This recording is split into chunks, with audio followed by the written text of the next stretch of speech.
Well, we're on our way over to Garage Mahal. Oh, fun and games again.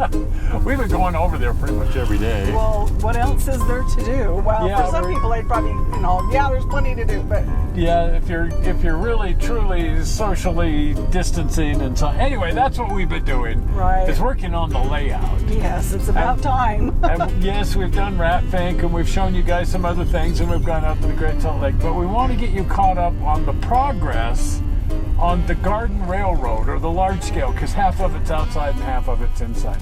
So we want to show you the work both on the outside and the inside. So check this out. So this is the track plan for the Yes. engine shops. It's been revised a bunch of times. Yeah, we keep revising it. But slowly we're perfecting it. But this is probably what the engine shop is going to look like. Keep in mind that that's 22 feet wide. It's just that in these large scales, Oh my. there's so little that you can do, even in a giant space like this. But last time we showed you, we'd just gotten the masonite up, and now we need to fill in the screw holes and get some primer paint on it. Right. So there it is, all ready for colored paint. Of course, it's always critical to get a good primer coat down.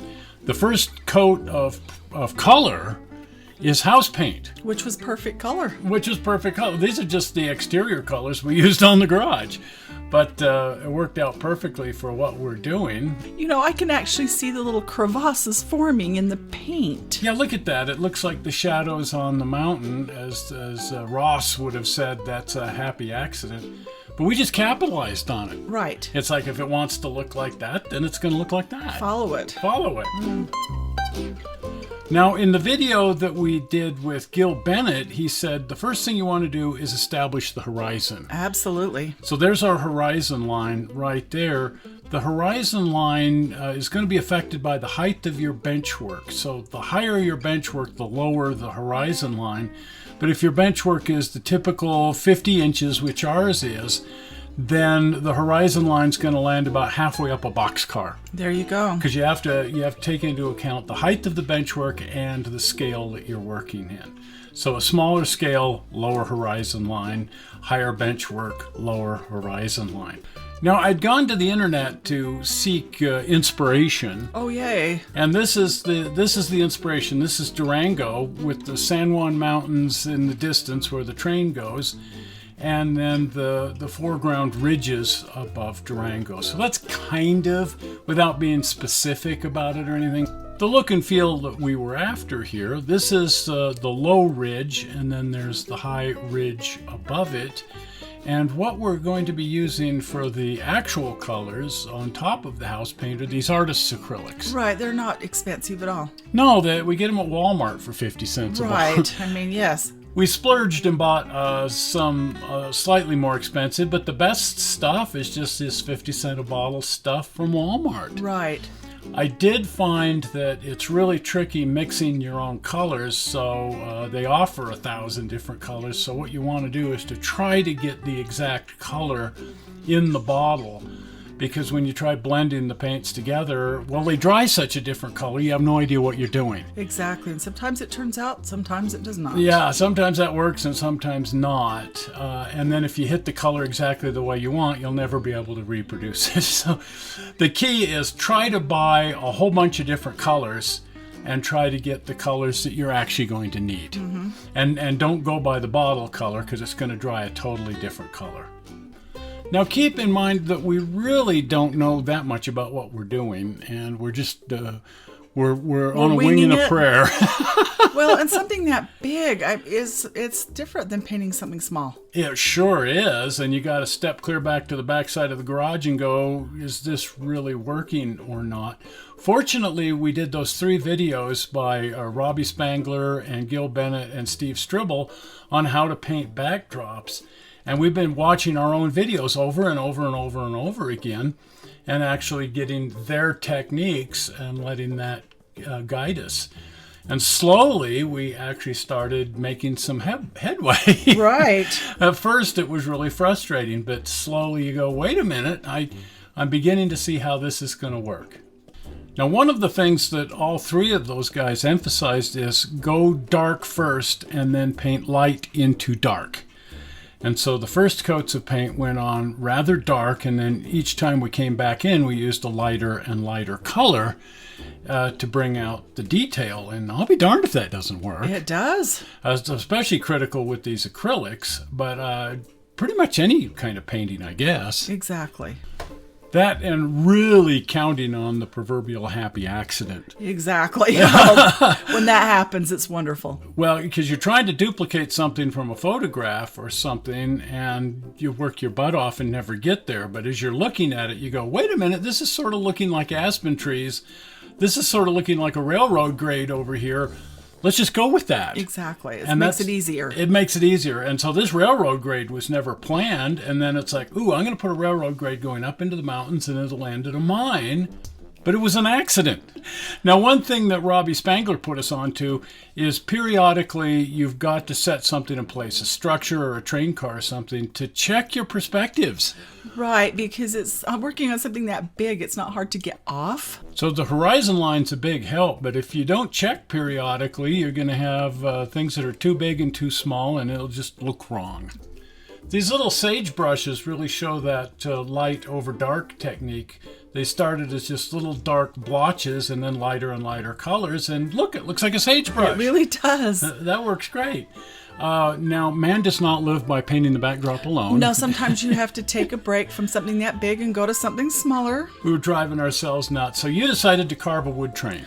I found some strip wood, so I decided to carve me a tiny train. Well, that's something you love to do. My dad was a wood carver, and I watched him carve wood, so I learned a lot from him. And you started making these little teeny pine trees, and we decided, hey, you know, we can use those on the backdrop. They're fun. You just play with pipe cleaner. But look at this. With just a little reworking, they can go on the ridge line against the sunset and be pine trees up against the sunset. Another happy accident. Yes. Another thing we did while working on the backdrop is we got the boxwood planted. We sure did. Just outside the outside part of the railroad, and then proceeded to start putting in the actual benchwork here for the outside part of the railroad. That's going to be so nice. We refer to this area as the Grapevine. Yes. Well, it's literal, isn't it? Now here's the track plan for the outside. The trains will exit the garage and tie into the main line with a switch right here. And then the main line is a dog bone that runs all the way around between these two loops. So it proceeds first over to the reversing loop at this end of the yard, goes around the loop, and then it heads right back in the direction that it came from on a second track. We're not going to do a reversing loop. And then back through the upper reversing loop. So the trains can just go round and round and round and round on the outside part and then pull inside when we're done. So this is the section that we're working on, the Grapevine. It's actually wood benchwork over here. We're doing everything elevated because our knees just don't allow for ground level anymore. No.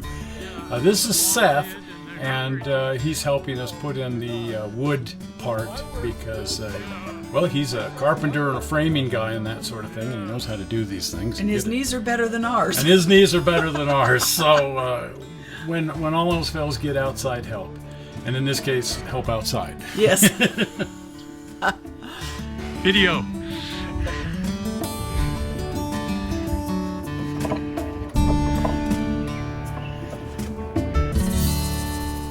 Anyway, very rapidly we had some bench work, and I put down some temporary track, mostly just because I wanted to roll a car back and forth. Oh, look at that. But I kind of wanted to check clearances and figure out if the track plan that I was sort of envisioning was going to work, only to find out that, no, I've got to rethink things ever so slightly, and we will be making a few changes. But it was just fun to have actual bench work and actual track actually nailed down outside and actually be able to push a car. Oh, in how many years? In how many years?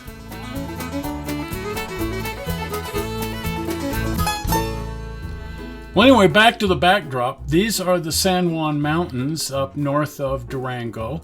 And I hadn't put any color at all up here because they're going to be snow-capped and I wasn't quite sure what to do.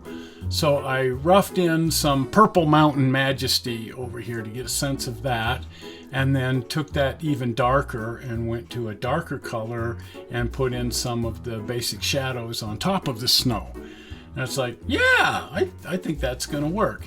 But before getting too carried away with those mountains, I wanted to finish Horseshoe Mountain over here. Now here again, Horseshoe Mountain's painted in really, really dark, and then started coming back with lighter and lighter and lighter colors to bring out the three-dimensionality and make it look more like the Horseshoe Mountain that it's supposed to look like. So each successive layer of paint, a little more blending, a little more lightening, a little more detail until it starts actually looking like a backdrop. Exactly. Doesn't that look good? It does. It's starting to come together. Go figure. Now, Steve came over and he said, you know, I just can't help getting around the fact that this looks like a house. You ought to change that. So we just changed the name. It's now Casa Roca. Yes, the rock house. Because I like it, and if it looks like a house, that's fine. It'll just be Casa Roca. Also notice that a pond formed right next to... This was another happy accident. Didn't intend that to be there. It just spontaneously happened. Anyway, on to more and more sagebrush. I was really getting a kick out of adding sagebrush down here in the foreground. So lots of sagebrush and a dirt road going off into the distance. And look at this. We have a picture. It's starting to become the backdrop. It's not quite the way we originally envisioned it. Lots of accidental things on here, but that's perfect. That's exactly what's supposed to happen. And it's starting to be a backdrop. Here we have the dirt road going up the canyon next to Horseshoe Mountain. I was really happy with the way that turned out. It's nice. I want to go down that road and see what's up there. And then bringing out these details, I decided to put landscaping at the end of the road, like somebody's actually got a house down there without actually drawing in the house. And then here the pond had to get flattened out quite a bit to match the proper perspective. And then I put that mine up in the hills above it so that that railroad grade that accidentally formed would have a place to go. Right. And then it's just fun to start crunching out the little teeny details, and I want to have a whole head frame and everything up here. So this is just fun stuff that spontaneously sort of happened. Now I turned on the sunset effect, but not as a sunset, but as the daylight effect to get a sense of how this whole thing's going to look with the LED strip turned on behind the mountains there. And that looks pretty good. I'm happy with that effect. Okay, on to the San Juan Mountains. Now I realized if I wanted to continue painting light over dark, I couldn't start with the snow the way I'd done. So I came back and started adding the dark granite underneath that in dark grays so that I could then come back and add my snow over the top of that. And check that out. It looks really nice. That looks really good. So that technique works so much better. If you go the other way around, it just doesn't work at all. But if you put the darks down first and then come back with the light colors, it just sort of spontaneously happens. It's really neat. I was having so much fun with this, I decided to even add a third mountain. Although it makes the mountains look more like the Cascade Range than the San Juans. That's Mount Rainier off in the distance. Oh, no kidding. Looks like old ancient volcanoes. But that's okay. It looks great, so who cares if it looks like Colorado or if it looks like Washington State. Now, I got rid of some of that dark blue color because I thought, well, over in here there's going to be pine trees and so on and so on. Probably don't need blue. So I came back in with some dark browns, and then I added in some pine trees, and ultimately ended up painting the whole thing out and doing it over again. Yeah. Because that happens. That happens. But in the meantime, I wanted to move on to the third mountain, the one all the way over to the right here, and that was already done in the dark colors, and the shading was already there on the shadow side of the mountain, so it was just a matter of bringing the light colors in over the top of that. And there again, magic just sort of happened. It looks very cold. It looks very cold, and I was very happy with the way it turned out. In this case, I also completely painted out that dark purple color with more of a lighter granite gray and darker granite gray, and I was really happy I did that. Now the tunnel to the next room goes right underneath the mountains over here, so I wanted to make sure that I got that cut in now, rather than paint a whole section over here only to cut it all and have it end up on the floor. Oh, don't want to do that. No, so it's like, well, let's get that done now, and I'm glad we did, because then I realized I had to change the ridge line, and in fact most of this ridge over here will be 3D because we're going to have tunnel portals sitting at a slight angle and everything, so a lot of what I was going to paint in would all end up covered over with scenery anyway. So it's a good thing that we proceeded and got the tunnel cut in first. Anyway, tunnels are always everybody's favorite thing on a model railroad. So it was fun to get the tunnel cut through there and see what that's going to look like. Anyway, while we've been quarantining, we've been getting a lot done.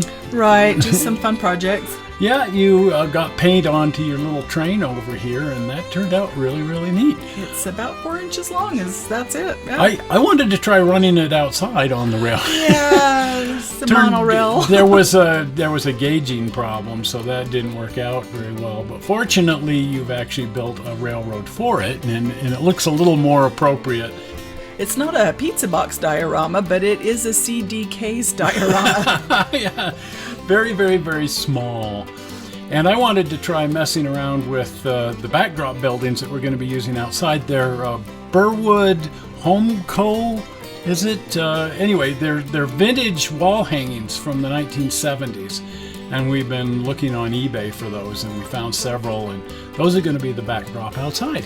Yes, weatherproof. Very weatherproof, and boy, don't they look nice. They look fun. I like them. I'm so excited to get more done out here. This is a gas. Well, it's coming right along. It is, finally. After sleepless nights and pacing the floor. And one thing about getting locked down is that you get a lot done. you do. And we're almost done with the backdrop. Right. That much more to go, and then we'll be building benchwork. Emphasis like going through the tunnel, through the wall, and into the next section, the big canyon, and so on. So there's still so much to do, but that's the goal. That's the nature of it. To have fun and do it. Yeah. So if you haven't been over to the channel, do pop on over to the channel. And if you're not a subscriber, you want to become a subscriber, and you want to be notified when we keep changing the layout and finishing things. All that thing, yeah. So go ahead and click the button and set your notification bell to be notified. And here comes the subscribe button. Are we ready for it? Zoink. Right there, the blue button. Well, we're not sure how you found this video on the internet, and we hope you didn't find it boring. And we will see you here next Sunday. We'll be here on Tuesday, too. Yes. Next Sunday, we're looking at progress on Steve's Railroad. Right. See you then. See you. Bye. Bye-bye.